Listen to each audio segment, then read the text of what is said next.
క్రీస్తునందు సోదరి సహోదరులారా, ప్రభువైన యేసుక్రీస్తు నామములో హృదయపూర్వక వందనాలండి. ముందుగా ఇంత మంచి సమయాన్ని ఇచ్చిన తండ్రి అయిన దేవునికి ప్రభువైన క్రీస్తు ద్వారా కృతజ్ఞతాస్తుతులు చెల్లిస్తున్నానండి. అందరూ బాగున్నారండి? వాక్యం చదువుకొని ప్రార్థన చేసుకున్న తర్వాత పాఠంలోకి వెళ్దామండి. మత్తయి గారు రాసిన సువార్త 15వ అధ్యాయం. మత్తయి గారు రాసిన సువార్త 15వ అధ్యాయం 6వ వచనం. మీరు మీ పారంపర్య ఆచారం నిమిత్తమై దేవుని వాక్యమును నిరర్ధకము చేయుచున్నారు. ప్రార్థన చేసుకున్నాం. పరలోకమందున్న మా తండ్రి, పరిశుద్ర ప్రేమ గల తండ్రి, గొప్ప తండ్రి, యెహోవా తండ్రి, ఈ ప్రియకుమారుడు యేసుక్రీస్తు ప్రభువారి ద్వారా కృతజ్ఞతాస్తుతులు చెల్లిస్తున్నాము నాయన. అయా, ఆరాధన క్రమం అంతట్లో మీరే నడిపించండి నాయన. వాక్యం బోధించుండగా విలువారు తండ్రి మంచి రోజు తిని వాక్యానుసారంగా నడిచే భాగ్యం ఇచ్చేయండి. వాక్యం బోధించుండగా లోక సంబంధమైన జ్ఞానంతో కాకుండా మీ జ్ఞానంతో మాట్లాడే భాగ్యం దయచేస్తారని మా ప్రభువే యేసుక్రీస్తు నామమున వేడుకుంటున్నాం తండ్రి. ఆమేన్. ప్రభువైన యేసుక్రీస్తు నామములో హృదయపూర్వక వందనాలండి. దేవుని కుమారుడు యేసుక్రీస్తు ప్రభువు ఈ లోకానికి వచ్చిన తర్వాత పరలోక రాజ్యం సమీపిస్తుంది కనుక మారు మనసు పొందమని ప్రకటింప మొదలుపెట్టారు. అంశం, పాఠం పేరు మనం ఎలా ఉండాలి. పాఠం పేరు ఏంటండి? మనం ఎలా ఉండాలి. పోయిన వారం ఏం చెప్పారు? ఏం నేర్చుకున్నాం? సమృద్ధికరమైన జీవితం కలిగి. Very good. ఇంకా మనకి ప్రతి ఒక్కరికి కూడా ఇప్పుడు చాలా విధానంగా చూస్తే ఆ రోజున బైబిల్ గ్రంథంలోనే పౌలు శీల చెప్పిన సంగతులు, అపోస్తలుడైన పౌలు గారు వాడు చెప్పిన సంగతులు అలా ఉన్నాయో లేవో అని బెరియా సంఘం ప్రతిదినం లేఖనం పరిశోధిస్తూ వచ్చారు. ఇప్పుడు వాళ్ళు పరిశోధిస్తూ వచ్చారని అంటే ఆ రోజున మరి రాసుకోవడానికి ఉందో లేదో తెలియదు కానండి, పరిశోధిస్తూ వచ్చారు. ఈ రోజున ఎన్ని ఆప్షన్లు ఉన్నాయో తెలుసండి? ఎన్ని అవకాశాలు ఉన్నాయో తెలుసా? చదువుకోవడానికి అసలు ఎన్ని ఉన్నాయంటే రాసుకోవడానికి ఉంది, చదువుకోవడానికి ఉంది. ఇంకా విధానం ఏంటంటే మనిషి ఆలోచన, మనిషి చాలా తెలివిగలరు.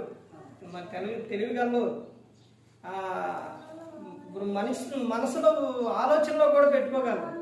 తర్వాత ఇంకొకటి ఏంటంటే ఇప్పుడు ఫోన్ ఉంది కండి, అందరి దగ్గర ఉంది. ఆ ఫోన్లోని మనకి ఎవరు వాక్యం అంటే ఏది కావాలో అందులో యూట్యూబ్లోకి వెళ్ళి కొడితే వచ్చేస్తుంది. ఇప్పుడు మా సంఘంలో ఏ వాక్యం అయితే చెప్పారో లేకపోతే ఇంకా ఏదైతే మనకు అవసరమో అవన్నీ కూడా ప్రతి ఒక్కటే యూట్యూబ్లో వచ్చేస్తూ ఉన్నాయి. సమృద్ధికరమైన జీవితం కలిగి ఆ సమృద్ధికరమైన జీవితం ఎలా పొందుతాం? యూట్యూబ్లో ఆల్రెడీ యూట్యూబ్లో పెట్టేశారు. ఆ యూట్యూబ్ పేరు తెలుసండి? తెలుసు మీకు? God ministries Ashok. God ministry అని కొట్టంగానే పక్క యూట్యూబ్ ఆ పేరు కొట్టంగానే ఆ పేరు వచ్చేసింది, అశోక్ అని. అందులోకి వెళితే ఇక్కడ మాట్లాడేవి, బయట మాట్లాడేవి, ఎక్కడ మాట్లాడేవి అన్ని పేరుతో సహా వచ్చేస్తూ ఉంటాయి అన్నమాట. అవేంటనంటే మనం వినాలి అనుకుంటే అందులోకి వెళ్ళి ఆ పేరు కొడితే వచ్చేస్తుంది. ఇప్పుడు మనం ఎలా ఉండాలి అనే అంశం ఈరోజు నేర్చుకోబోయేది ఏంటంటే మనం ఎలా ఉండాలి. క్రైస్తవులమైన మనం ఎలా ఉండాలి? ఎలా ఉండాలి? కొన్ని విషయాలు చెప్పండి. ఎలా ఉండాలి? నేను కొన్ని విషయాలు చూపిస్తాను బైబిల్ గ్రంథంలో ఎలా ఉండాలి అని అన్నది. ప్రతి ఒక్కసారి ఒక అంశం మీద నేర్చుకుంటాము. ఎందుకంటే అవి మన హృదయంలో ఉండాలి, వాక్యానుసారంగా నడవాలి. మనం ఎలా ఉండాలి? ఎలా ఉండాలి? బాప్టిజం తీసుకొని మనం ఎన్ని సంవత్సరాలు? చాలా సంవత్సరాలు. మందిరానికి వచ్చి ఎన్ని సంవత్సరాలు? చాలా సంవత్సరాలు. ఇన్ని సంవత్సరాల్లో ఎన్ని విషయాలు నేర్చుకొని ఉంటారు? ఎన్ని విషయాలు వినుంటారు? చాలా విషయాలు వినుంటారు. తెలుసులే కానీ చెప్పరంతే. తెలుసు. మనం ఎలా ఉండాలి? అందులోని ఇక్కడ ఒక విషయం చూస్తే మత్తయి గారు రాసిన సువార్త 15వ అధ్యాయం 6వ వచనంలో, మీరు మీ పారంపర్య ఆచారం నిమిత్తమై దేవుని వాక్యమును నిరర్ధకము చేయుచున్నారు. దేవుని వాక్యం ఎందుకు నిరర్ధకం అవుతుంది అని అంటే పారంపర్య ఆచారం. మనం ఎలా ఉండాలి అంటే పారంపర్య ఆచారం చేయకూడదు. పారంపర్య ఆచారాలు చేయకూడదు. అలా చేస్తే దేవుని వాక్యం నిరర్ధకం అయిపోతుంది. ఇప్పుడు పారంపర్య ఆచారాలు ప్రతి ఒక్క కార్యక్రమంలో ఉంటుంది. ఏ కార్యక్రమంలోనైనా చేస్తారు. పెద్దల ఆచారం ఇది అని చేసేటప్పుడు ఏమవుతుందంటే బైబుల్ ఏం చెబుతుంది? ఇప్పుడు వాడు చేసేది బైబుల్ ప్రకారంగా అయితే అది బైబుల్లో ఉంటే ఓకే, లేకపోతే వాక్యం ఏమైపోతుంది? నిరర్ధకం అయిపోతుంది. వివాహ సందర్భంలో చేస్తారు, పిల్లల పుట్టినరోజులో చేస్తారు, అన్నప్రాసనలో చేస్తారు, తర్వాత ఇంకా మనిషి ఈ లోకం విడిచినప్పుడు మరణించినప్పుడు చేస్తారు. అన్ని కార్యక్రమాలు ప్రతి ఒక్క దాంట్లో కూడా పెద్దలు పారంపర్య ఆచారాలు చేస్తారు. అలా చేస్తే దేవుని వాక్యం ఏమవుతుంది? నిరర్ధకం అయిపోతుంది. ఇలాంటి వారిని యేసుక్రీస్తు ప్రభువు ఏమన్నారు? 7వ వచనంలో చూస్తే, వేషధారులారా, 7-9 కలిసి ఉంటాయి. ఏమన్నారండి? వేషధారులారా. ఈ పారంపర్య ఆచారాలు చేసే వాళ్ళనే ఏమంటున్నారు? వేషధారు. ఆ వేషధారులు కలిగి ఉన్న విధానం చూస్తే వాళ్ళు ఏం చేస్తారు? వేషధారులు పైకి భక్తి, లోపల శక్తి ఉండదు. పైకి వందనాలు, లోపల ఏముండదు. పైకి మందిరం, లోపల ఏమి ఉండదు. పైన వాక్యం, లోపల వాక్యం ఉండదు. అన్నీ ఎక్కడానంటే పైనే. పైనే. సమాధి ఎలా ఉంటుంది? నెంబర్ 1 ఉండిద్ది. దాన్ని తీసి చూస్తే ఎలా ఉంటుంది? మనిషి కూడా అలాగే ఉంటారు. ఇక్కడ చెబుతున్న సందర్భం చూడండి, ఏం చెబుతున్నారు? 7-9 ఈ ప్రజలు తమ పెదవులతో నన్ను ఘనపరచుదురు. నేను చెబుతున్నానండి, ఏమన్నా నేను రాసుకొచ్చానా? కాదు కదా. ఎవరు చెబుతున్నారు? దేవుడు. దేవుడు రాపించిన, దేవుడిచ్చిన గ్రంథం అండి ఇది. మనుషులు ఏ విధంగా ఉంటారో అన్నదే చెబుతున్నారు. ఎలా ఉంటారంట? ఎలా చెబుతున్నారు? ఈ ప్రజలు తమ పెదవులతో నన్ను ఘనపరచుదురు. పెదవులతోనే. హృదయంలో ఉంటే, ఇందాక అమ్మ పాట పాడిందబ్బా, దాంట్లో రెండోసారి వచ్చినప్పుడు నా హృదయం దేవునిలోనే పొంగి పొరుచున్నది ఇష్టం. అబ్బా, ఆ పాటలో ఉన్నట్టు మనిషి ఉంటే నాకు నవ్వు వచ్చింది. ఆ పాట ఎందుకు వచ్చిందంటే ఆ పాటల్లో ఉన్న ఆ భావంలో ఉన్న హృదయం నిండా, నా హృదయం నిండా, ఇప్పుడు అమ్మ పాడినా ఇంకెవరు పాడినా ఎవరు పాడినా నా హృదయం నిండా ఆయనే, క్రీస్తే ఉంటే ఎంత బాగుంటుంది. కానీ ఇక్కడ ఏమని చెబుతున్నారంటే దేవుడు మనిషి హృదయంలో ఉండో లేడో అన్నది వాక్యం ఏమని చెబుతుంది? మనుషులు ఎలా ఆరాధిస్తారు అని అంటే పెదవులతోనే. అక్కడదే చెబుతున్నారు, పెదవులతో కనపరుచుదురు కానీ వారి హృదయం నాకు దూరముగా ఉన్నది. మనుషులు కల్పించిన పద్ధతులు దైవోపదేశములని బోధించుచు వారు నన్ను వ్యర్థముగా ఆరాధించుచున్నారు అని యెషయా మిమ్మును గూర్చి ప్రవచించిన మాట సరి అని వారితో చెప్పి జనసమూహములను పిలిచి, మీరు విని గ్రహించుడి. విని ఏం చేయాలి? గ్రహించాలి. ఏం గ్రహిస్తున్నారు? ఆ రోజున ఆయన తప్ప నా బాధ చూశారా? జనసమూహం, ఎంత జనసమూహం వచ్చేవారంటే ఆ పురుషుల సంఖ్య. రొట్టెలు పెట్టే సమయంలోనే చేప ముక్కలు, రొట్టెలు, ఇవన్నీ చేపలు, ఆ చేపలు, రొట్టె ముక్కలు, ఇవన్నీ రొట్టెలు పెట్టినప్పుడు ఎంత జనం? ఓన్లీ పురుషుల సంఖ్య ఇచ్చిండు. 5,000 మంది, 4,000 మంది ఒక సందర్భాలు. ఇప్పుడు 5,000 మంది పురుషులే అయితే పురుషునేమిటి స్త్రీలు ఉంటారుగా. పురుషులు వచ్చింది అనుకోండి, స్త్రీ రాకుండా ఉండదు. అసలు స్త్రీలే అన్నింటిలో ముందు ఉంటారు. భక్తిలో ముందు ఉండేది ఎవరనంటే స్త్రీలే ఎక్కువగా ఉంటారు. ఇప్పుడు పురుషుడు దేవుని యందు భయభక్తులు కలిగి ఉంటే, పురుషుడు మందిరానికి వస్తే అబ్బా స్త్రీకి ఉండిద్దంటే ఆ ఆనందం ఉండిద్ది, ఆ సంతోషం ఉండిద్ది. అసలు ఎక్కడ లేని సంతోషం ఉంది, ఎక్కడ లేని ఆనందం ఉండిద్ది అసలు. మరి అక్కడ పురుషుల సంఖ్య రాసిండు, పురుషుల సంఖ్య ఇచ్చారు 5,000 అంటే మరి స్త్రీలు ఎంతమంది ఉండాలి?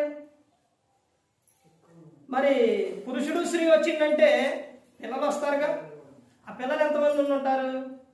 మొత్తం సుమారు ఒక 4,000 మంది, ఒక 1,000, వీళ్ళు ఒక 5 మొత్తం వేసుకున్నా 10,000 మంది, సుమారు 10,000 మంది. 10,000 మంది వచ్చినప్పుడు ఆయన చెబుతున్న విషయం చూడండి. అసలు ఏ విధంగా చెబుతున్నారనంటే ఇది అందరికీ వర్తించే విషయం. ప్రతి ఒక్కరు కూడా అప్పుడు ఇప్పుడు అందరికీ వర్తించే, అందరికీ కలిపి చెబుతాడు. విని ఏం చేయాలంట? గ్రహించండి. మీరు వచ్చినంత మాత్రాన ఏమైనా ప్రయోజనమా? ప్రభా అని నన్ను పిలుచు ప్రతివాడు పరలోక రాజ్యంలో ప్రవేశించడు కానీ ఆ తండ్రి చిత్త ప్రకారం చేయువాడే ప్రవేశించడు. ఇంకొక సందర్భంలో చెబుతారు, ఎందుకయ్యా నన్ను ప్రభా యేసు అని ప్రభాని పిలుస్తారులే కానీ నేను చెప్పింది మీరు ఏమైనా వింటున్నారా? ఏమైనా చేస్తున్నారా? నేను చెప్పినట్టు చేస్తున్నారా అని చెబుతారు ఒక సందర్భం. విని గ్రహించండి అని చెబుతూ తర్వాత ఏమని చెబుతున్నారంటే, నోట పడినది మనుషుని అపవిత్రపరచుదు కానీ నోట నుండి వచ్చినది ఏ మనుషుని అపవిత్రపరచునని వారితో చెప్పెను. అంటే లోపలకు వెళ్ళేది మనిషిని అపవిత్ర పరచదు కానీ లోపల నుండి వచ్చేదే ఏం చేస్తుంది? మనిషిని అపవిత్ర పరుస్తుంది. మనం ఎలా ఉండాలి అని అంటే పారంపర్య ఆచారాలు చేయకూడదు. తర్వాత నీ నోరు ఎలా ఉండాలి? కంట్రోల్లో ఉండాలి. క్రైస్తవులమైన ప్రతి ఒక్కరూ కూడా చాలా జాగ్రత్త కలిగి ఉండాలి. తర్వాత బైబిల్ చూడండి, ఇంకా ముందుకెళ్తే చూడండి, అపోస్తలుడైన పౌలు గారు ఎఫెసీయులకు రాసిన పత్రిక 6వ అధ్యాయం, అపోస్తలుడైన పౌలు గారు ఎఫెసీయులకు రాసిన పత్రిక 6వ అధ్యాయం 5వ వచనం నుంచి చూడండి. దాసులారా యథార్థమైన హృదయము గలవారై భయముతోను వణుకుతోను క్రీస్తు వలె శరీర విషయమై యజమానులైన వారికి విధేయులయుండుడి. చూసారండి, ఇక్కడ ఏమని చెప్తున్నారంటే మనం ఎలా ఉండాలని చెప్తున్నారనంటే విధేయులై ఉండాలి అని చెప్తున్నారు. విధేయులై ఉండాలి. ఆయన చెబుతున్న సందర్భంలోని దాసులారా యథార్థమైన హృదయము గలవారే భయముతోను వణుకుతోను క్రీస్తుకు వలె యేసుక్రీస్తు ప్రభువారు ఇక్కడ ఉన్నప్పుడు, శరీరధారి ఇక్కడ ఉన్నప్పుడు దేవుని పట్ల ఆయన ఎలా ఉన్నారని హెబ్రీ రాసిన పత్రిక 5వ అధ్యాయం 7వ వచనంలో, శరీరధారి అయి ఉన్న దినములలో మహారోదనతోనూ వేదనతోనూ కన్నీటితోనూ ఆయన దేవుని యందు భయభక్తులు కలిగి ఉన్నందున ఆయన అంగీకరింపబడిను. క్రీస్తే మనకు మాదిరి. ఆయన ఉన్న విధానంలోని ఆయన ఏ విధంగా అయితే ఉన్నారో ఆ విధంగా ఉండాలి అని చెబుతున్నారు. ఇక్కడ ఏమని చెప్తున్నారు? క్రీస్తునకు వలె శరీర విషయమై మీ యజమానులైన వారికి విధేయులై ఉండుడి అని చెప్తున్నారు. విధేయులై ఉండాలి. తర్వాత ఇంకా ముందుకెళ్తే చూడండి ఏమని చెప్తున్నారు. 10వ వచనం చూడండి. అక్కడే తుదకు ప్రభు యొక్క మహాశక్తిని బట్టి ఆయన యందు బలవంతులయుండుడి. ఎలా ఉండాలంట? ఉండాలి. ఏ విషయంలో బలవంతులై ఉండాలి? నీ ఆత్మ విషయంలో ఎలా ఉండాలి? నువ్వు బలంగా ఉండాలి. బలం లేకపోతే, నీ ఆత్మకు బలం లేకపోతే ఏమైపోతుందో తెలుసా? నువ్వు ప్రతి ఒక్క శోధనకే పడిపోతావు. ఏ ఒక్క చిన్న శోధన వచ్చినా కానీ నువ్వేమైపోతావు? పడిపోతావు. అదే నీ ఆత్మ బలంగా ఉంటే నువ్వు ఎలా ఉంటావు? అపవాదిని ఎదిరించే వారిగా ఉంటారు. ఆ కింద సందర్భం మొత్తం కూడా అదే ఉంటుంది. అపవాదితో మనం ఏం చేస్తున్నాం? యుద్ధం. ఇంకా ముందుకెళ్తే ఆ సందర్భాలు వస్తాయి. పోరాటం. క్రైస్తవుని జీవితం అంటే మామూలు విషయం కాదండి. మనం ఎక్కడున్నాం తెలుసా? యుద్ధ భూమిలో ఉన్నాం. దురాత్మ సమూహంతో మనం ఏం చేస్తున్నాం? పోరాడుచున్నాం ప్రతిదినం కూడా. అంటే ఇప్పుడు ఎలా ఉండాలి? బలవంతులై ఉండాలి. ఈ రోజున యవనస్తులు పిల్లలు చూడండి ఎలా మారిపోయారు, ఎలా ఉన్నారు అని అంటే, ప్రసంగి 7:17 ఆ విధంగా మారిపోయారు. అక్కడ ఏమని ఉంటుంది? అధికముగా దుర్మార్గ పనులు చేయకము, బుద్ధిహీనంగా తిరగకము, నీ కాలానికి ముందు నీ వేళ చనిపోదువు. అంటే యవనస్తులు పిల్లలు అధికముగా దుర్మార్గ పనులు చేసి బుద్ధిహీనంగా తిరిగి తమ కాలానికి ముందే ఏమైపోతున్నారు? చనిపోతున్నారు. ఇదివరకే పెద్దవాళ్ళ వంత వయసు అయిపోయి వృద్ధాప్యానికి వచ్చి దేవుడు పిలుచుకొని వెళ్ళిపోయిన వారు పుట్టువులు స్తంభాలకు ఉండే. ఇప్పుడు ఎవరు పుట్టువులు ఉంటున్నాయి? యవనస్తులు పుట్టువులే. ఎందుకని?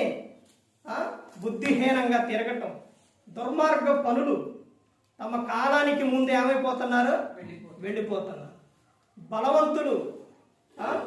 దేవుడు పిల్లల్ని ఇచ్చిండు, బహుమానం ఇచ్చిండు. బలవంతుల చేతిలో బాణములుగా ఉండాలని కోరుకున్నారు. బలవంతుడు దేవుడు. ఆ దేవుని చేతిలో బాణములాగా ఉండాలి అంటే, బాణం చూడండి, విల్లు పెట్టి గట్టిగా లాగి వదిలితే ఎలా దిగిపోయింది? స్పీడ్గా వెళ్ళిపోయి ప్రస్తుతం దిగిపోయింది. అదిగో అలా బాణంలాగా అంత ఇదిగా ఉండాలనుకుంటే దేవుడు, కానీ యవనస్తులు పిల్లలు ఎలా మారిపోయారు? బలహీనులుగా, రోగులుగా మారిపోతున్నారు. కారణం ఏంటి అని అంటే, వారిని చిన్న వయసులో నుంచి ప్రభు యొక్క శిక్షలో బోధలో పెంచకపోవటం. ఒక తల్లి రేయి మొదటి జామున లేచి ప్రార్థన చేస్తే వాళ్ళ పిల్లలు మూర్ఛల్లిపోకుండానట్టు వారి చుట్టూ ఏముండిద్ది? దేవుని కంచి ఉండిద్ది. ఒక తల్లి చిన్న వయసులో నుంచే చెప్పుకోవాలి. తల్లి వడిలో ఉన్నప్పుడే బిడ్డకు నేర్పుకోవాలి. తర్వాత బడికి వెళ్ళినప్పుడు తల్లి వడి, బడివడి, గుడివడి. తర్వాత అక్కడికి వెళ్ళిన తర్వాత ఎక్కడ? బడికి వెళ్ళిన తర్వాత అక్కడ వాళ్ళు చెబుతారు. గుడికి వచ్చినప్పుడు అక్కడ నేర్పుతారు. ముందు నేర్పాల్సింది ఎవరో? తల్లి, తొలి గురువు. తల్లిదండ్రులు ఎవరో? తొలి గురువు. బిడ్డలకి దేవుని గురించి చెప్పుకోవాలి. లోకా సువార్త 2:52 51 నుంచి ఆ వచనాల సందర్భం చూస్తే యేసుక్రీస్తు ప్రభువు ఎలా ఉన్నారు? తల్లిదండ్రులకు లోబడి ఉన్నారు. అలా ఉన్నారు అని నువ్వేం చేయాలి? చెప్పుకోవాలి. చెప్పంగా ఏమవుతుంది? వాళ్ళ మనసులో అలా మాట, మరి ప్రతి ఒక్కరి కూడా తల్లిదండ్రులు చేసేది అలా వాళ్ళ మనసులో ఉండిపోతుంది. అదే చెప్తారు యోహాను సువార్త 5:19 కాబట్టి యేసు వారికి ఇట్లనే ప్రత్యుత్తరం ఇచ్చిన ఏమని? తండ్రి ఏది చేయుట కుమారుడు చూచునో అదే గాని తనంతట తాను ఏది కూడా చేయడు అని చెప్తారు. నువ్వు ఇప్పుడు తాగేసి వచ్చి లేదా తిరిగేసి వచ్చి నీ ఇష్టానుసారంగా వచ్చేసి ఇంటికి వచ్చేసి టీవీ పెట్టుకొని నువ్వు సినిమాలో సీరియల్ చూస్తుంటే నీ పిల్లవాడు చదువుతా, నువ్వేమో బూతులు మాట్లాడుతుంటే నీ కుమారుడు నోట్లో నుంచి కృతజ్ఞత వచ్చిద్దా? వాళ్ళ జీవితాలు ఎలా చేస్తున్నారు? పాడు చేస్తున్నారు. ఈ రోజున సినిమాలు, సీరియళ్ళకి ప్రతి ఒక్క దానికి కూడా పెద్దలే ఇదైపోయి ఏమైపోతున్నారు? పిల్లల జీవితాలను పాడు చేస్తున్నారు. వాళ్ళు బలవంతులుగా ఉండట్లా, రోగులుగా మారిపోతున్నారు. ఎందుకని అలా తయారు చేస్తుంది ఎవరు అని అంటే తల్లిదండ్రులే. తల్లి తండ్రి పిల్లలనే ప్రయోజకులైన చేయగలరు, పనికి మాలోళ్ళైనా చేయగలరు. ఎలా? వారి ప్రవర్తన ద్వారా. వీరు ఉండే ప్రవర్తన సరిగా ఉండదు. వీళ్ళు సినిమాలు పెట్టి చూస్తారు, సీరియల్ పెట్టి చూస్తారు. వాడు మాత్రం వాళ్ళకు బుక్ ఇచ్చి చక్కగా అవతల నుండి చదువుకోవాలంటే చదువుతారా?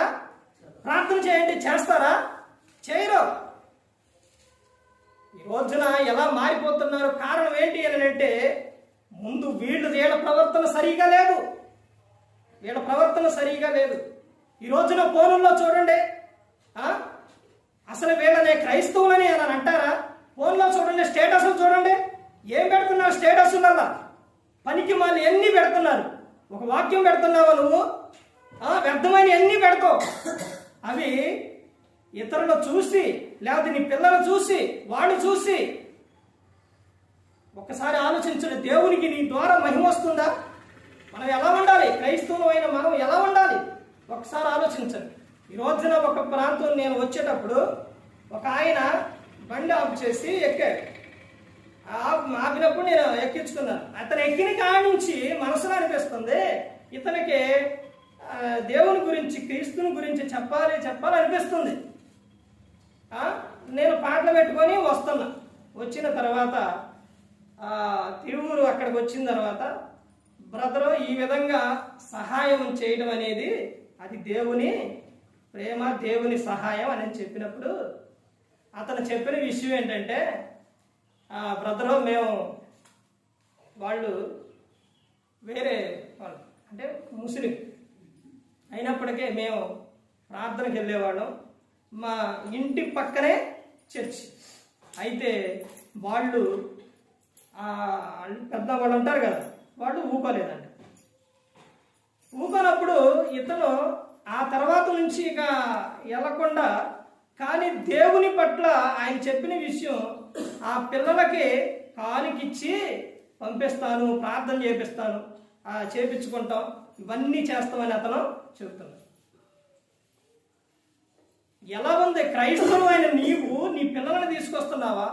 క్రైస్తవమైన నీవు నీ పిల్లలకు నేర్పుతున్నావా? వాక్యం చదువు, పాటలు పాడు, ఇవన్నీ ఏమైనా నేర్పుతున్నారా? మనం నేర్చుకుంటేగా, మనం వింటేగా. వాళ్ళకి నేర్పుకొని ద్వితీయోపదేశకాండం 6వ అధ్యాయం 4వ వచనంలో ఏమని ఉంటుంది? ముందు వినాలి. తర్వాత 6వ వచనంలో ఏమని ఉంటుంది? నేర్పాలి అని చెబుతున్నారు. వాళ్ళకున్న విధానం, బయట ఉన్న వాళ్ళకు ఉన్న విధానం ఈ రోజున క్రైస్తవులకు లేదు. దేవుడు పిలిస్తే వచ్చి ఆయన నిన్ను కాపాడాయన, నిన్ను రక్షించాయన, నిన్ను పోషించాయన, నీకు అన్ని సహాయం చేసే ఆయన. అలాంటి ఆయన విషయాల్లో నీ ప్రవర్తన ఎలా ఉందో ఒక్కసారి ఆలోచించండి. ఎలా ఉందో ఒక్కసారి ఆలోచించండి. నేను కొత్తలో ఇక్కడికి వచ్చినప్పుడు ఇక్కడ బయట కుక్కలుండి వచ్చినప్పుడు కొత్త వ్యక్తిని కాబట్టి ఏం చేసే మురిగిని. అదే ఈరోజు మొత్తం ఆడే ఉన్నాయి. ఈరోజు వచ్చిన ఎట్లే చూసినవి కానీ ఏమన్నా. ఎందుకని? కానీ మనకు మాత్రం ఆ విధంగా పోల్చొచ్చు. ఎందుకంటే బైబిల్ గ్రంథంలో చెప్పారు, కుక్కను గురించి, పందిని గురించి. తిరిగినట్టు మరలా ఈ రెండింటి గురించి చెప్పిండు. అర్థమైందండి? రోజు ఆయన ఏడికి వస్తుండో దేవుని వాక్యం చెప్పడానికి వస్తుండో. మైకు అనే యంత్రం ద్వారా కూడా బయటికి వెళ్ళినప్పుడు ఎంతో మంది వింటారు. ఆ తర్వాత ఆకాశం ఆలకించు, భూమి చెవియొగ్గు. ఈ సృష్టిలో ఉన్నవన్నీ కూడా దేవుని మాట అంటే ఆలకిస్తాయి. ఇప్పుడు నా వాయిస్ అవి వినబట్టేగా, చూడబట్టేగా. క్రైస్తవులమైన మనకు ఆ విశ్వాసం ఉందా? అసలు అంత విధానం ఉందా? ఒక్కసారి ఆలోచించండి. పొద్దుగన్న సిగ్గు తెచ్చుకోవాలి, పొద్దుగన్న ఇదవ్వాలి. క్రైస్తవులమై ఉన్నప్పుడు క్రీస్తుకు సాక్షిగా లేకుండా మన ఇష్టానుసారంగా ఫోన్లో ఏయబడతాయి పెట్టడం, ఫోన్లో ఏయబడతాయి చూడడం, ఇంట్లో వ్యర్థమైన అన్ని చూడడం, వ్యర్థంగా మాట్లాడటం, ఇష్టానుసారంగా జీవించడం. ప్రకృతిలో ఉన్న పక్షులకు కానీ, జంతువులకు కానీ వాటికున్న విధానం లేదు. వాటికంటే ఎక్కువ దేవుడు నీకేమిచ్చిండు? మనకే జ్ఞానాన్ని ఇచ్చిండు. అయినా కానీ ఏం చేస్తున్నావు? నీ ఇష్టానుసారంగా జీవిస్తున్నావు. అలా జీవిస్తే ఏం జరుగుతుందని బైబిల్ గ్రంథంలో ధనవంతుడు లాజరు సందర్భం చెప్పారు. ధనవంతుడు కేకలు వేస్తుంటే అబ్రహాం గారు ఏమని చెప్పిండు? అయ్యా కుమారుడా, నువ్వు నీ జీవితకాలం అంతా నీ ఇష్టానుసారంగా జీవించావు, ఇప్పుడు యాతన పడుతున్నావు. వాక్యం అంటే కొంచెం కూడా ఈ రోజున విలువ లేదు. ఒక రోజు తెలుస్తుంది, నువ్వు ఈ లోకం విడిస్తే తెలుస్తుంది ఎలాంటి భయంకరమైన స్థితి ఉందో అప్పుడు అర్థమవుతుంది. సేవకుడు వచ్చేసి మొదట్లో మీకు ఆశీర్వాదం, మీకు దీవెన ఇవన్నీ చెప్తున్నారు అని అంటే నేను వచ్చిన కొత్తలో ఇవే చెప్పానుగా. అవి ఎందుకు చెప్పాను అని అంటే అవి వస్తాయి, దేవుల్లో ఉన్నప్పుడు వస్తాయి. స్కూల్కి వెళ్ళిన పిల్లవాడిని వెంటనే ముందే రాయట్రా అని ముందే గద్దించి కట్టి కర్ర తీసుకుంటే మళ్ళీ వత్తరా? అర్థమవుతుందండి. అందుకనే ప్రతి ఒక్కరూ గమనించండి, ప్రతి ఒక్కరూ తెలుసుకోండి. మనం ఇంకా ముందుకు వస్తున్నామనంటే, క్రైస్తవులై క్రీస్తు నమ్ముకొని వచ్చాములే వెళ్ళాములే బ్రతుకుతున్నాములే ఉన్నాములే అన్నట్టు ఉండకూడదు. క్రీస్తుకు సాక్షిగా ఉండాలి. ఎలా ఉండాలంట? బలవంతులై ఉండాలి అని చెబుతున్నారు. బలవంతులై ఉండాలి. ఈ మైకు అనే యంత్రం ద్వారా ఒక ప్రాంతంలోని మైకులో చెబుతూ ఉంటే ఏంది గోల, ఏంటి అన్నారు. నువ్వే మారుతావు అనుకున్నా, మీరే మారుతారు అనుకున్నావు. నేనైతే విడిచిపెట్టలేదు. అర్థమైందండి. దేవుణ్ణి అలా ముందుకు వెళుతూనే ఉన్నా. వాళ్ళే ఏమైపోయారు? మార్పు చెందారు. ఎవరు మార్చారు? దేవుడు మారుస్తాడు. తర్వాత ఇంకా చెబుతున్న విషయం చూడండి. ఎఫెసీయులకు 6వ అధ్యాయం 18వ వచనంలో చెబుతున్నారు. చూడండి ఏమని చెబుతున్నారంటే, ఆత్మ వలన ప్రతి సమయమందును ప్రతి విధమైన ప్రార్థనను విజ్ఞాపనము చేయొచ్చు. ఆ విషయమై సమస్త పరిశుద్ధుల నిమిత్తమును పరిపూర్ణమైన పట్టుదలతో విజ్ఞాపన చేయొచ్చు మెలుపుగా ఉండుడే. ఎలా ఉండాలంట? మనం ఎలా ఉండాలి? మెలుపుగా ఉండాలి. ప్రార్థన యందు పట్టుదల ఉండాలి. ఒక సమస్య వచ్చిందంటే, ఒక బాధ వచ్చిందనంటే లోకంలో ఉన్న వారికి చెప్పుకోవడం కాదు, దేవుని ఎదుట మోకాళ్ళుని ఆయనకు చెప్పుకోవాలి.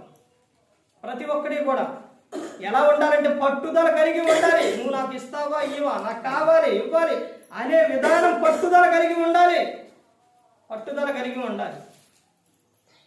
యాకోబు గారు దేవునితో పోరాడేటప్పుడు తెల్లారుతుంది ఆయన అని అన్నా కానీ విడిచిపెట్టలేదు.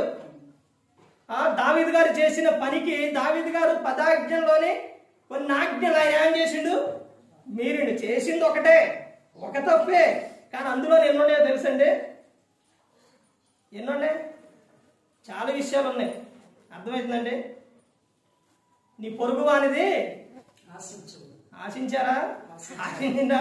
నీ పొరుగు వానిది ఏది కూడా ఆశించకూడదు. భార్యనైనను, ఎద్దునైనను, లేకపోతే గాడిని దేనినైనా కానీ ఆశించొద్దని దేవుడు చెప్పాడు. కానీ ఆయన ఏం చేసిండు?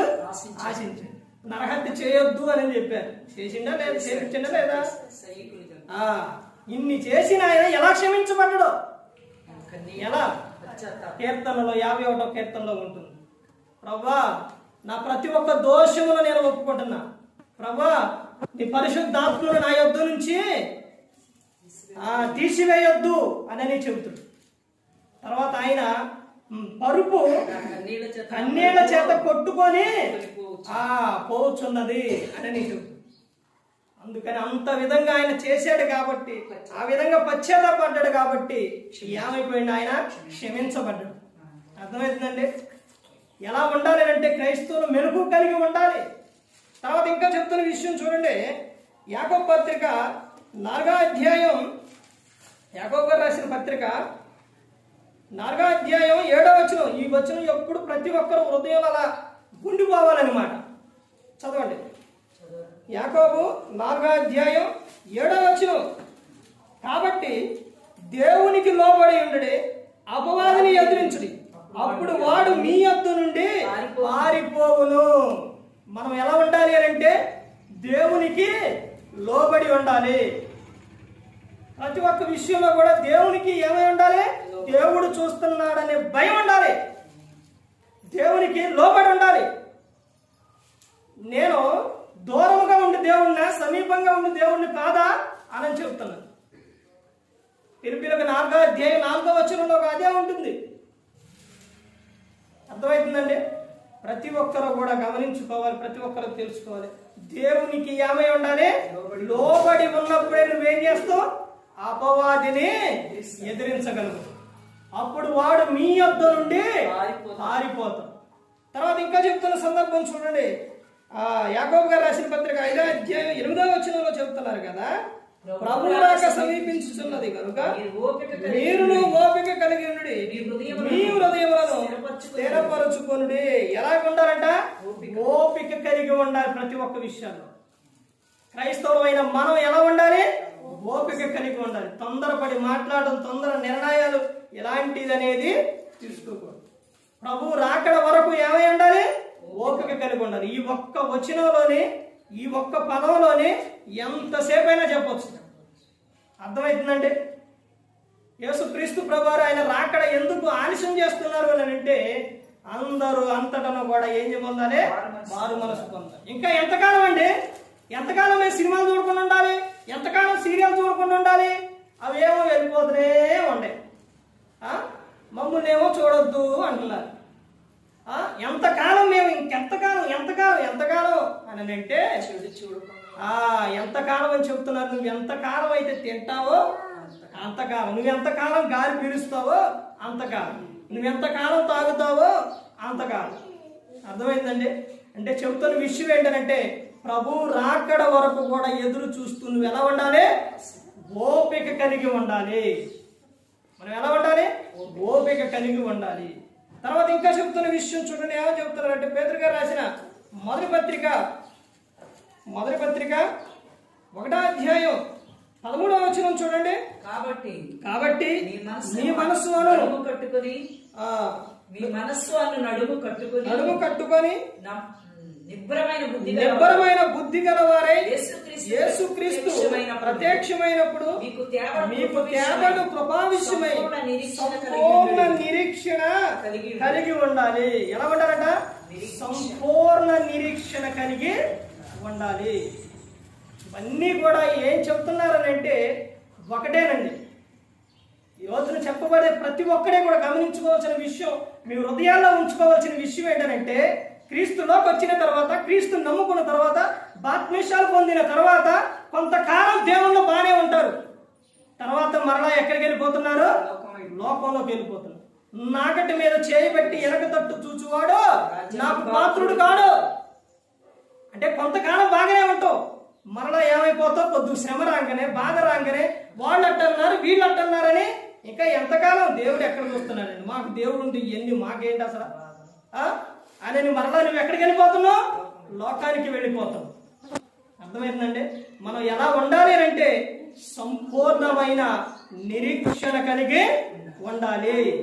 అంటే క్రీస్తులోకి వచ్చిన తర్వాత మరలా నువ్వు లోకానికి వెళ్ళిపోతే కుక్క తన వాంతికి తిరిగినట్టు, పంది కడగబడిన పంది మరలా బురదకే వెళ్ళినట్టే నీ పరిస్థితి. మరలా నువ్వు అలా వెనక్కి తిరిగావో ఎలా ఇస్తారు నీకు పరలోకం? ఒకసారి ఆలోచించండి. తర్వాత ఇంకా ముందుకెళ్తే చూడండి, పేతురు గారు రాసిన మొదటి పత్రిక అక్కడే చూడండి 16వ వచనం చూడండి. 14-16 కలిసి ఉంటే, నేను పరిశుద్ధుడనై ఉన్నాను కనుక మీరు పరిశుద్ధులై ఉండుడని రాయబడి ఉన్నది. కాగా మీరు విధేయులకు పిల్లలై మీ పూర్వపు అజ్ఞాన దశలో మీకుండిన ఆశలను అనుసరించి ప్రవర్తింపగా మిమ్మల్ని పిలిచిన వాడు పరిశుద్ధుడై ఉన్న ప్రకారం మీరును సమస్త ప్రవర్తన యందు పరిశుద్ధులై ఉండుడే. సమస్త ప్రవర్తన యందు. మొన్న ఒక సందర్భం చెప్పాను, ఒక ఇంటి గురించి. ఇంటిలో మేకు దానికి ఎంత అవకాశం ఇస్తే ఏం జరిగిందో ఆ పరిస్థితి జరిగింది. అర్థమైందండి? అపవాదికి కొంచెం కూడా అవకాశం ఇవ్వకూడదు, కొంచెం కూడా అవకాశం ఇవ్వకూడదు. నీ చూపులో కానీ నీ ఆలోచన అంటే ఆలోచనలో వస్తాయి. కాకులు మన తల మీద నుంచి ఎగరకుండా ఉంటాయా? ఎగరకుండా ఉంటావు, ఎగురుతాయి. కానీ ఇందులో ఉన్న అర్థం మీకు అర్థం అవడానికి చెప్తున్నాను. కాకులు ఎగురుతాయి, కానీ కాకి ఎగిరింది కదా అని దాన్ని అలాగే ఉంచితే ఏం చేస్తుంది? అది తల మీద వాలి గూడు కట్టి గుడ్లు పెట్టి పిల్లలు చేసింది. అప్పుడు నీ ఎలా ఉండిద్ది? ఇటు కంపు కొట్టింది, చికాకు ఉండిద్ది. అర్థమవుతుందండి? కాకి రాగానే ఏం చేయాలి? అల్లి కోరీలే అనుకుంటే ఇదైపోయింది. అర్థం ఏంటో తెలుసండి? నీలో చెడు ఆలోచనలు అనేది రాకుండా ఉండవు. అర్థమవుతుందండి? ఆలోచనలు వస్తాయి. ఆ వచ్చిన ఆలోచనలు మాత్రం అలానే దాన్ని అలాగనే కోడి తన గుడ్ల మీద పొదిగినట్టు అలా ఉంచకూడదు. అర్థమవుతుందండి? ఆ ఆలోచన నీలో చెడు ఆలోచనలు అలా ఉంచితే ఏమైపోతుందో తెలుసండి? జీవితాన్ని పాడు చేస్తే ఏ ఒక్క చిన్న ఆలోచన అయినా, ఒక స్త్రీని చూడంగానే ఒక చూపు చూడంగానే ఒక ఆలోచన వచ్చింది అనుకోండి, ఏమనుకోవాలి? రానిలే బాగానే ఉంది రావా అనుకొని నువ్వు వచ్చిన ఆలోచన అలాగే ఉందనుకోండి, అదే ఎంత దూరం వెళ్ళిపోతుందో తెలుసా? పాపానికి వెళ్ళిపోతుంది. ఆ స్త్రీ వెంట పడటం, ఆ స్త్రీతో మాట్లాడాలనిపించడం, ఆ తర్వాత నీకు ఎలా ఉంటుందంటే ఇక ఆమె మాట్లాడకపోతే ఏదో ఒకటి చేయాలి, యాసిడ్ పోయాలి, లేకపోతే ఇదన్నీ అదే వెంటనే రాగానే ఆ ఆలోచన రాగానే నీలోని ఆమె ఎవరు? సహోదరి, చెల్లి, అక్క, మా అమ్మ, తల్లి, ఇవన్నీ నువ్వు మనసులో అమ్మట్టు అనుకొని ఆమెని ఆ సిస్టర్ సహోదరిగా నువ్వు చూసినప్పుడు నీలో ఉన్న ఆలోచన ఏమైతే పోయింది. వెంటనే నువ్వు ప్రభుతో చెప్పాలి, ప్రభా ఇలాంటి ఆలోచనలు నాకు రాకూడదు ప్రభా. ఒక వ్యక్తి మీద కోపం కానీ, ద్వేషం కానీ, అసూయ కానీ ఏదైనా కానీ వస్తుంది అని అంటే దాన్ని అలాగే ఉంచకూడదు. అలా ఉంచబట్టే ఒకనాడు ఆదిలోనే ప్రమాదం జరిగింది. ఏం జరిగింది? అరే తమ్ముడు, దేవుడు నీ అర్పణే అంగీకరిస్తాడుగా, అంటే నేను ఈ భాషలో చెబుతున్నానండి, నీ అర్పణే అంగీకరిస్తాడుగా, అసలు ఎందుకు ఎలా ఏమిస్తున్నావు? దేవుడు ఎట్లా అంగీకరిస్తాడు? కొంచెం చెప్పరా. అన్నదమ్ములు ఇలాగే మాట్లాడుకుంటారు, కొంచెం చెప్పరా. అన్న తమ్ముడి దగ్గరికి వెళ్తే, అన్న నేను ఇదిగో ఈ విధంగా ఇస్తున్నానన్న అని చెప్పు. అదంతా కాకుండా ఏం పెట్టుకున్నావు?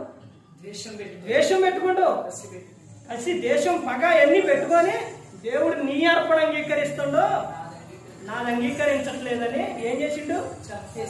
పగ పెట్టుకొని ద్వేషం, అసూయ అది ఎంతవరకు పోయింది? మరణం వరకు పోయింది. అందుకనే చెబుతున్నారు, ప్రతి ఒక్కరు గమనించుకోవాలి.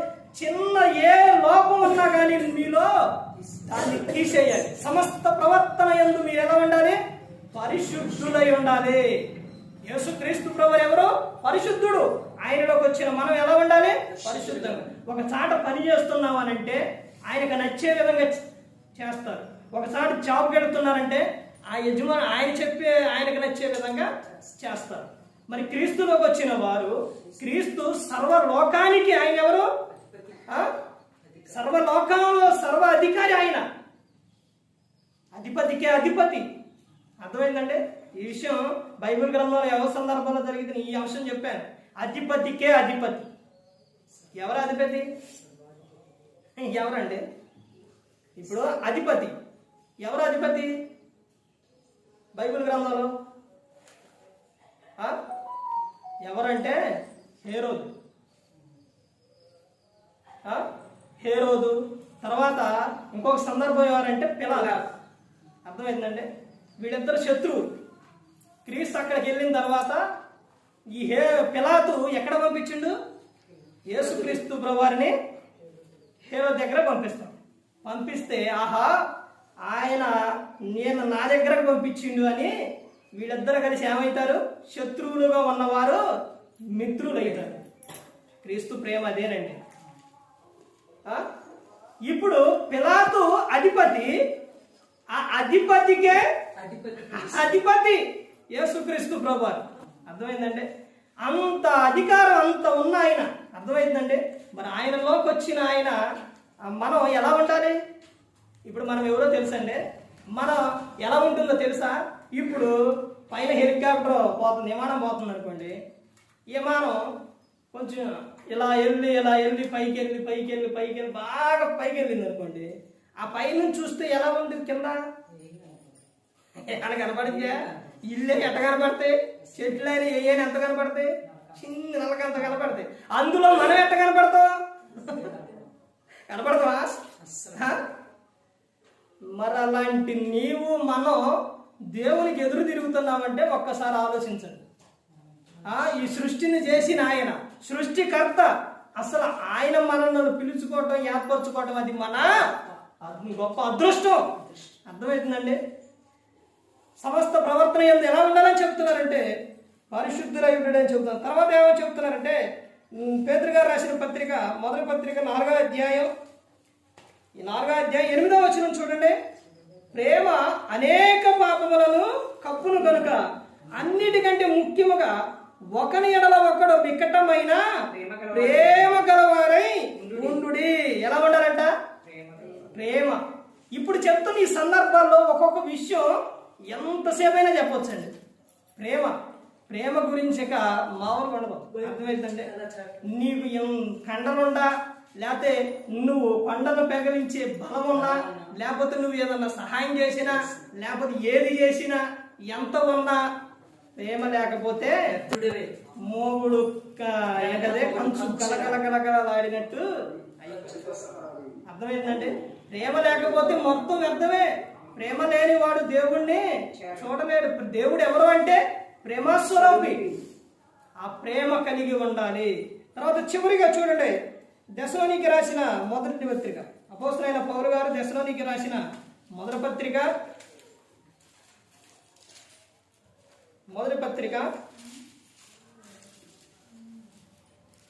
5వ అధ్యాయం 13వ వచనం చూడండి. వారి పనిని బట్టి వారిని ప్రేమతో మిక్కిలి ఘనముగా ఎంచవలనని వేడుకొనుచున్నాను. మరియు ఒకరితోనొకడు సమాధానముగా ఉండుడి. ఒకరితో ఒకడు ఎలా ఉండాలి? సమాధానంగా ఉండాలి. నాకు ఆవంటే పడదండి, ఆవంటే నాకు అస్సలు పడదండి అంటే పరలోకం వెళ్ళం. నేను ఆమె పక్కన కూర్చోనండి, ఆమె మొహమే చూడండి అని అంటే పరలోకం వెళ్ళం. నాకు ఆయన అంటే పడడండి అని అన్నావు, పరలోకం ఎలా వెళ్తావు? భూమి మీద క్రీస్తుని నమ్ముకొని ప్రతి ఒక్కరు పరలోకంలో ఉండాలని కోరుకుంటే, ఉండాలని దేవుడు కోరుకుంటుంటే, నువ్వేమో ఒకరినంటే ఒకరితో సమాధానంగా ఉండవు, ఒకరంటే ఒకరు నీకు పడదు, నువ్వు ఎలా పరలోకం చేరుతావు? మరి ఇప్పుడు పరలోకంలో ఆయన ఉంటాడు, మరి నీకు ఆయన నచ్చదు, నువ్వు ఏడుండాలి అప్పుడు? ఆయన అంటే నాకు అక్కడికి వెళ్ళిన తర్వాత నాకు ఆమె పడదండి, ఆయన అంటే పడదండి, నేను అక్కడికి రాను అంటారా? అలా అంటే ఇంకోటి ఏంటి? నరకమే. ఇక వెళ్ళిపో, వెళ్ళు, ఆడికి వెళ్ళి అంటాడు. అర్థమవుతుందండి?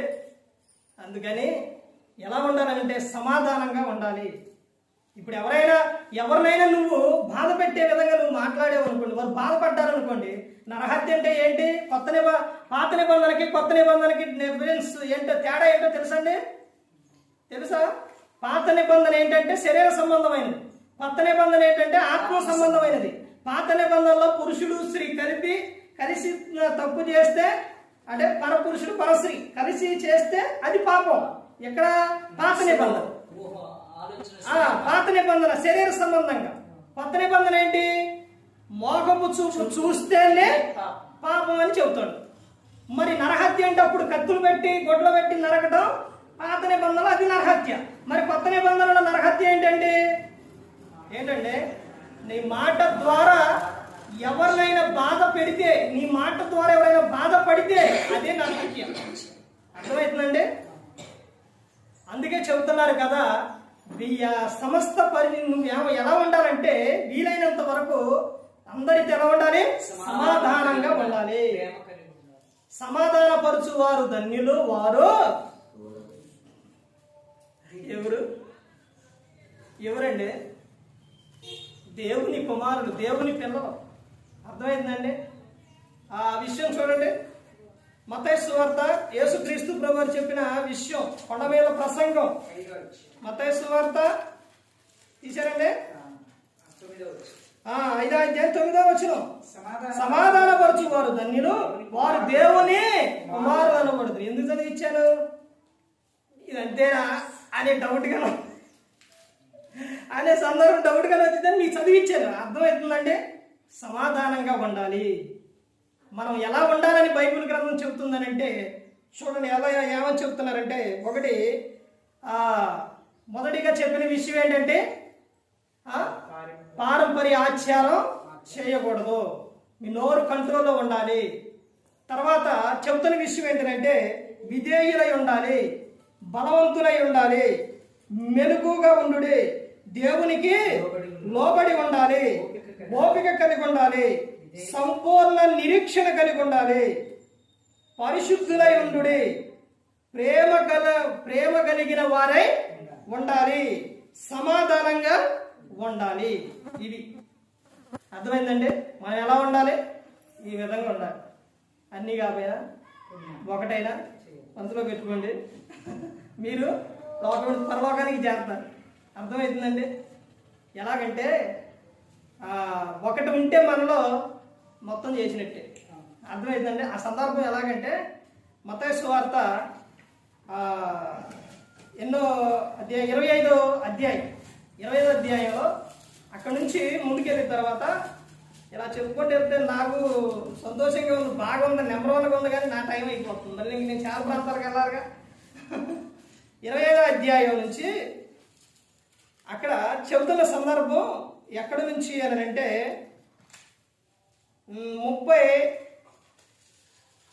31 నుంచి చూసినా 33 నుంచి చూస్తే అక్కడ అప్పుడు రాజు తన కుడివైపున ఉన్న వారిని చూచి, తండ్రి చేత ఆశీర్వదింపబడిన వారులారా, రాండి, లోకం పుట్టినది మొదలుకొని మీ కొరకు సిద్ధపరచబడిన రాజ్యమును స్వతంత్రించుకొనుడి. నేను ఆకలి కొంటిని, మీరు నాకు భోజనం పెట్టిదిరి, దప్పికొంటిని, నాకు దాహం ఇచ్చిదిరి, పరదేశినై ఉంటిని, నన్ను చేర్చుకొంటిరి, దిగంబరునై ఉంటిని, నాకు బట్టలు ఇచ్చిదిరి, రోగినై ఉంటిని, నన్ను చూడవచ్చిదిరి, చెరసాలలో ఉంటిని, నా యొద్దకు వచ్చిదిరని చెప్పిన. అందుకు నీతిమంతులు, ప్రభువా, ఎప్పుడు నీవు ఆకలికొని ఉండడం చూచి నీ ఆహారం ఇచ్చితివి, నీవు దప్పికొని ఉండడం చూచి ఎప్పుడు దాహం ఇచ్చితివి, ఎప్పుడు పరదేశమై ఉండడం చూచి నిన్ను చేర్చుకొంటివి, దిగంబరమై ఉండడం చూచి బట్టలు ఇచ్చితివి, ఎప్పుడు రోగమై ఉండుడైనను చెరసాలలో ఉండుడైనను చూచి నీ యొద్దకు వచ్చితివని ఆయనను అడిగెదరు. అందుకు రాజు మిక్కిలి అల్పులైన ఈయన సహోదరులు ఒక్కరికి మీరు చేసితిరి కనుక నాకు చేసితిరని నిశ్చయముగా మీతో చెబుతున్నానని వారితో నేను. ఎవరికంట? ఎంతమందికి? ఒక్కరికైనా. సందర్భం ఎందుకు చదివించానంటే ఒక్కరికైనా. అర్థమవుతుందండి. చేస్తే నాకు చేసినట్టే. ఆ తర్వాత కింద వచ్చిన అక్కడి నుంచి వస్తే శపింపబడిన వారు ఉంటారు. అంటే వీళ్ళు చేయలా, ముందు వాళ్ళు ఏం చేశారు? చేశారు. అందుకని ప్రతి ఒక్కరు గమనించుకోవాలి. ప్రతి ఒక్కటి మనం మనసులో పెట్టుకున్నప్పుడు, ఒక దేవుని విషయాలు ఒక్క అడుగు మనం ముందుకే చేస్తున్నప్పుడు మిగతా అన్నీ కూడా ఆయనే. ఎవరు? పరిశుద్ధాత్ముడు. అన్నీ కూడా ప్రతి ఒక్కరు గమనించుకోవాలి. ఏ ఒక్కరు కూడా నశించి నరకానికి వెళ్ళిపోకూడదని యేసుక్రీస్తు ప్రభువు ఈ లోకానికి వచ్చి మనందరి కోసం శిలువలో తన ప్రాణాన్ని పెట్టి ఉన్నారు. మరి ఈ విధంగా నిలబెట్టి మాట్లాడించిన తండ్రిని దేవునికి కృతజ్ఞతాస్తుతులు చెల్లిస్తూ, ఇంతవరకు శ్రద్ధగా ఉన్న మీకు ప్రభు పేరున హృదయపూర్వక వందనాలు చెల్లిస్తూ ఈ మాటలు ముగిస్తున్న అందరికీ వందనాలు.